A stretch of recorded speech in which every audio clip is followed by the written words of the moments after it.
But first, let's see what is the subject of today's lesson. In my previous movie, I started to research an unknown space weather activity which was taking place during first 2 days of July 2017. However, I managed to discuss only the initial impact, which was recorded in the evening of July 1st. Today, we will look at the activity in the following day. The reason why I consider those readings as uncommon can be seen on the plasma velocity graphs. Those two sudden drops which I've marked with red arrows can't be explained by any known space weather activity, or at least I don't know about such explanation.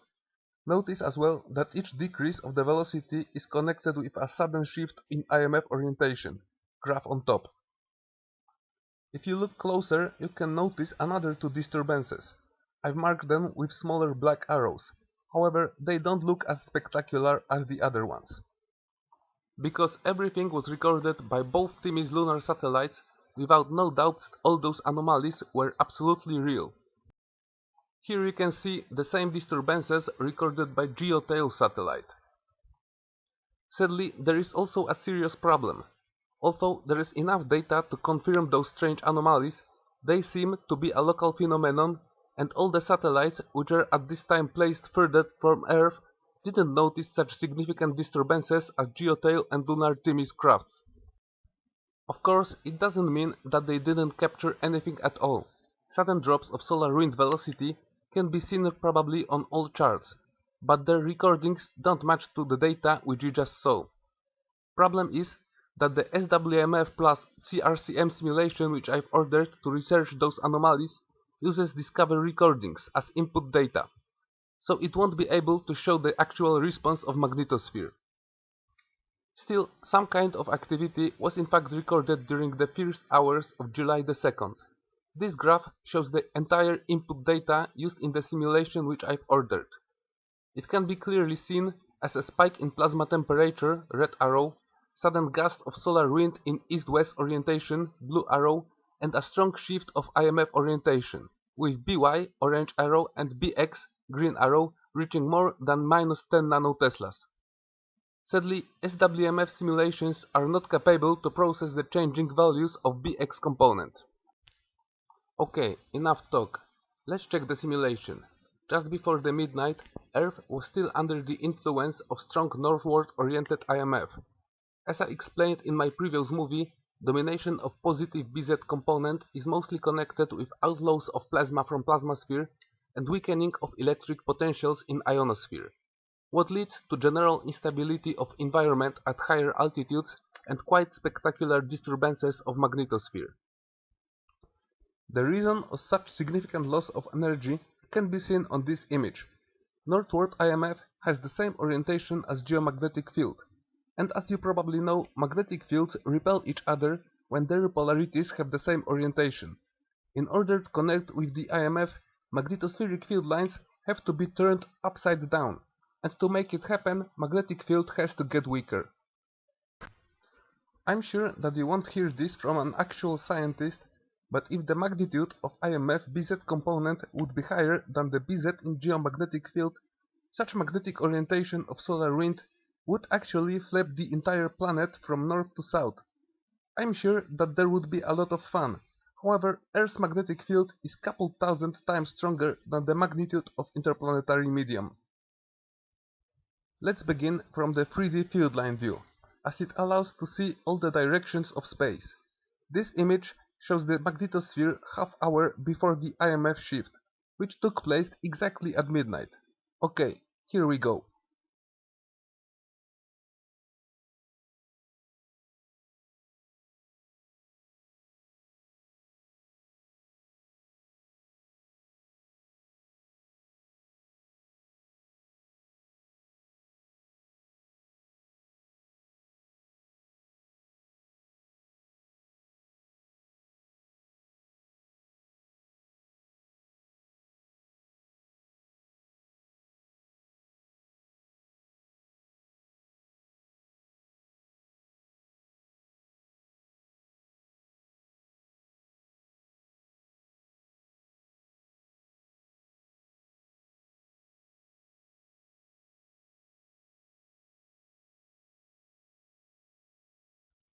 One more time, only this time little bit slower.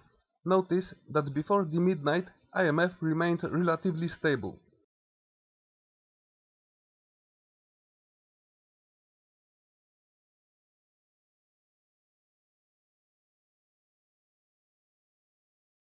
But since the first minute of July the 2nd, things got pretty wild.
Speaking about this activity as about a shift of IMF orientation is like comparing a rocket scientist to a car mechanic.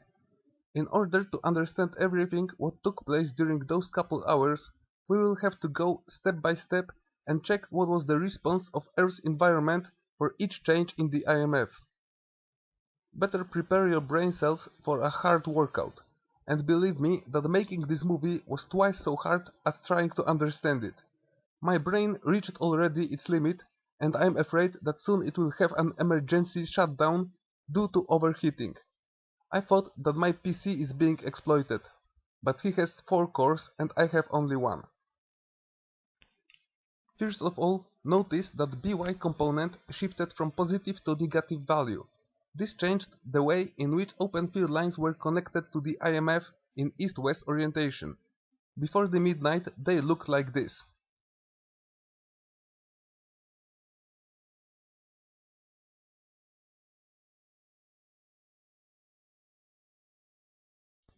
And couple minutes later they switched into such configuration. And now let's see how this change affected the ionospheric electric potential. Before the midnight, Earth was influenced by strong northward-oriented IMF, what as I said earlier causes the weakening of electric charge and general instability of ionosphere. And this seems to be the right moment to introduce you a new scientific term which is being used in heliophysics to describe energy outflows associated with northward IMF orientation. I'm talking about interplanetary electric field, IEF.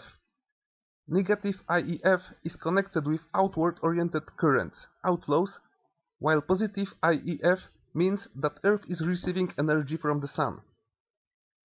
It's important to remember that positive IEF is much more geo-effective than negative currents. Southward-oriented IMF is the main cause of geomagnetic activity and affects almost the entire planet. Northward-oriented IMF, negative IEF, causes rather small and local geomagnetic disturbances. Okay, now let's look at the simulation to see the behavior of ionosphere during the midnight IMF shift.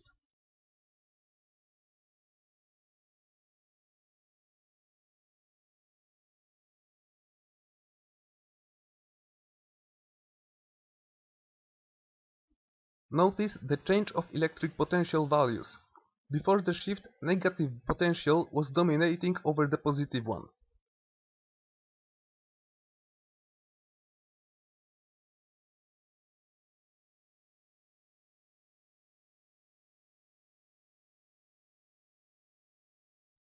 But after the midnight, positive potential became the stronger one, and there was a visible increase of the differential as a whole. It means that after the midnight IMF shift, Earth started to receive energy once more. However, the dose was rather small, and we shouldn't expect any significant disturbances of geomagnetic field. But still, there should be some response. And indeed, there was a small one recorded in some parts of the globe. But something doesn't seem to be right in this case. Although the geomagnetic disturbance was in fact rather weak, it was recorded almost everywhere on Earth. It can be seen on recordings from stations in Africa, in Australia, Russia, Spain, Easter Island, Honolulu, South America, USA, or Poland. Generally, geomagnetic field was affected over the entire globe except of couple locations like Greenland, Alaska, or Scott Base in Antarctica. Generally, the only regions which are unaffected by the disturbances are placed on the highest geographic latitudes, but even there you can see some tiny instabilities of the field. To be honest, I am not capable to give you any clear explanation. However, a possible answer can be seen on the recordings from lunar Themis satellites, where we can find some strange anomalies which seem to match perfectly to the time frame of geomagnetic disturbances. I can describe them as two weird waves of increased plasma density connected with sudden drops of IMF magnitude. First one was recorded couple minutes after midnight and the second one around half hour later. But I have no idea what could possibly cause it. Anyway, if we look at data from Ampere site, which shows the recordings from Iridium Satellites constellation, we will see that since the beginning of July the 2nd, some pretty strong magnetic disturbances started to take place over a bigger part of the globe. And it happened on both hemispheres. I think that it is all what I can say about the midnight IMF shift. Believe me that it wasn't easy to connect all the dots and find some logic in all this chaos. I've spent almost entire day on research, while I still didn't explain even 1 hour of simulation. Anyway, that's it for the first step. Time for a second one. I hope that now it will be easier. Let's continue with the ionospheric electric potential monitor. It seems that the highest values of potentials were reached just after the IMF shift and started to gradually decrease.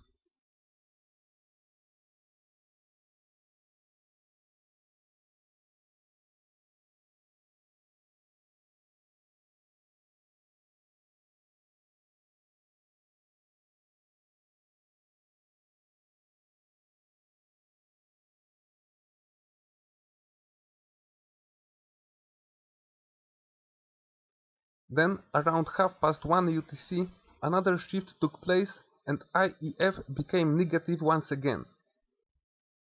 But first, let me explain what caused the gradual decrease of electric charge in ionosphere. The most possible answer can be seen on the solar wind graph. If you look closely at the graph on bottom, you should be able to notice a small decrease in BZ magnitude, right at the time of BY orientation shift. Then both components started to gradually move back to their initial values. BZ orientation is responsible for the direction of energy flow, so in the moment when it dropped almost to zero, inflow of particles became possible.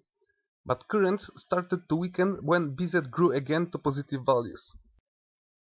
On the magnetosphere simulation, it should be visible as gradual change in the angle of blue IMF field lines, from horizontal to vertical orientation.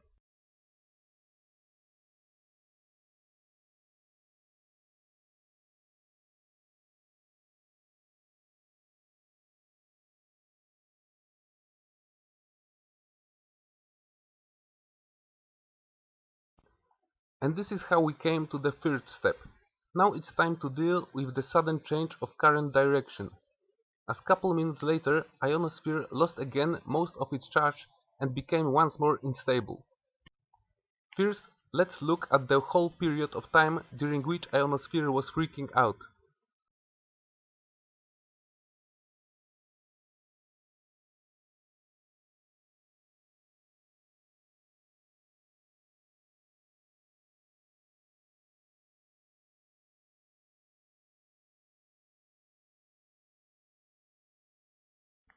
It seems that the instabilities took place between 1:30 and 2:30 UTC. After this time, IEF was settled in negative orientation. Negative potential became much stronger than the positive one. However, there is a small problem. If we look at the simulation of magnetosphere, we won't see nothing what might possibly explain such violent changes in the ionosphere.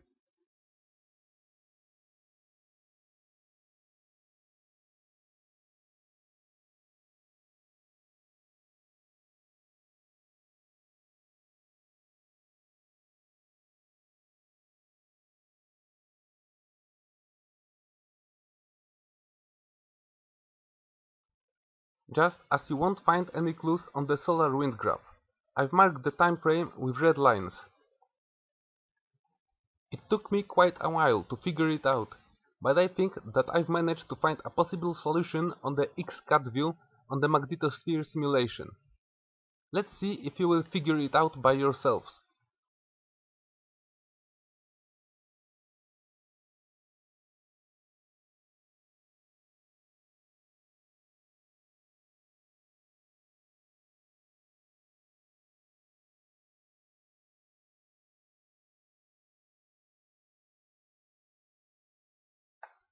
Can you guess what happened during this time? If you can, then you are probably smarter than I am, as it took me around half hour to figure it out. Before I give you the answer, take one more look at the solar wind parameters, as the solution can be actually found here as well. Ready? And here it is. It's funny, as I discussed this process not so long ago and still couldn't figure it out. Maybe I'm bad in being a student of myself. Anyway, this is the configuration of open magnetospheric field lines from the time before instability.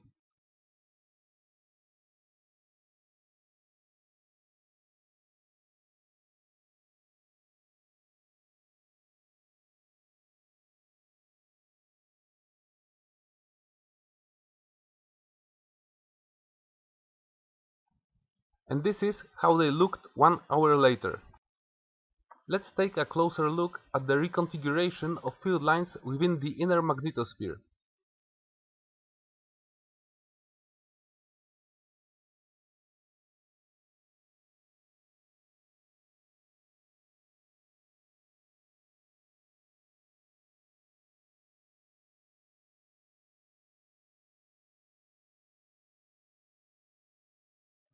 And finally, let's see how the change of current direction affected the density of plasma in the plasmasphere.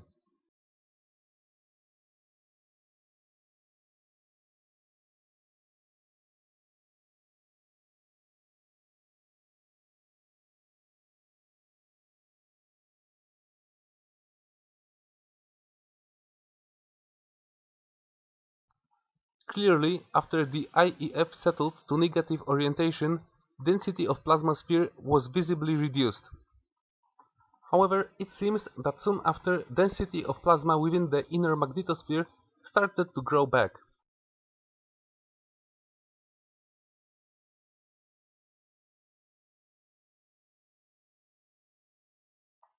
But this is a story for another movie, as today my brain cells have more than enough of such intense workout. However, I think that it was worth to exploit them this time, as thanks to their work I came to completely new conclusion, and now I would like to share it with you. If you followed the movies which I uploaded during last couple years, you should probably know that I discussed the outlaws of particles from atmospheres many times before. If you are completely new to my channel, I suggest you to watch my previous upload, as I explained there some part of this subject. I spoke there as well about things which I will use now once again. Generally, sun is the most important source of energy for our environment. Besides the sunlight, energy is as well provided by the plasma which is being constantly emitted from the star. Most of people know that during space weather activities, solar particles are being injected into the upper atmosphere, producing auroras. But this is just a tip of an iceberg, as interactions between Sun and Earth are far more complex. In fact, the exchange of energy between Earth and Sun is a constant and dynamic process. Just as there is transfer of particles from space into atmosphere, There is as well outflow of particles from the atmosphere to space. Balance between inflows and outflows depends on the IEF, which is connected with orientation of IMF and other parameters of solar wind. Most important factor is the BZ component of IMF. When BZ has negative value, self-oriented, IMF can easily connect with geomagnetic field, what allows the transfer of energy between space and atmosphere. When BZ is positive, north-oriented, such transfer is not possible and energy stored in Earth's magnetic field is being discharged. But this process can't be considered as an outflow, as there is no exchange of particles with the IMF. In such case, direction of energy transfer has to depend on the other two IMF orientations, Bx and By. Combination of those components is called phi angle, and is being used to describe magnetic orientation in different sectors of heliosphere. Sectors with opposite orientations are separated by so-called sector boundaries. Every 2 weeks or so, Earth is passing through such boundary, while moving from one sector to another. Just couple minutes ago, I proved clearly that the orientation of By component decides on the direction of current flow during exchange of energy between IMF and ionosphere. Now I can use this knowledge to explain the correlation between the By component and sea level pressure in the lower atmosphere. It should be pretty obvious that the value of atmospheric pressure depends on the direction of a current. Inflow of energy will increase the pressure, while outflow will create a low pressure system. It can't be more simple. I know as well what will be the main subject of my next movie. I will most likely research what happens during the shifts of IMF BX component. But I still didn't finish. It's time to add another piece of the puzzle. It seems that it is well known that there is a clear correlation between magnetic sectors of heliosphere and atmospheric vorticity. Just look at the year of publication. Here you can see a schematic representation of magnetic orientations in heliosphere. And here you can see how a passage of a sector boundaries affect the vorticity in atmosphere. It's unbelievable how perfectly all of this fits to the model of interactions between space weather and atmospheric currents which I started to make more than 3 years ago. Since the beginning, this model was based only on my own observations and conclusions. And now, in the very end of its creation, I can confirm almost each of my claims using scientific and officially approved knowledge. Damn, I deserve a Nobel Prize. But because just couple days ago there was another crossing of a sector boundary, I can now use my model together with the fresh knowledge to check if this event had indeed any influence on the circulation of air masses, and if it had, explain the entire process. Those two spinning air masses will be my examples. Let's see if the crossing of a sector boundary affected somehow their circulation.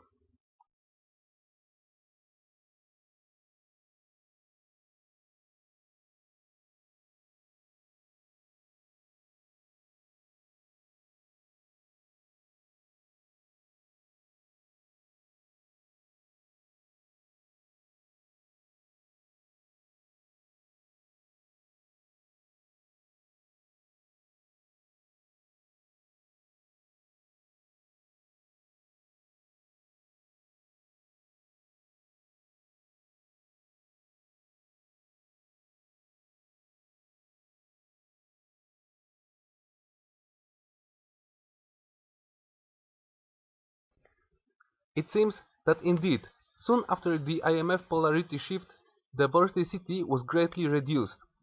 Southern anomaly disappeared completely, while over the northern hemisphere the circulation was visibly disturbed and became much weaker. My model gives a simple explanation of this process. Those two air masses are driven by energy exchange between geomagnetic field and space environment. In these areas, open magnetospheric field lines stick out from the surface and connect to the IMF.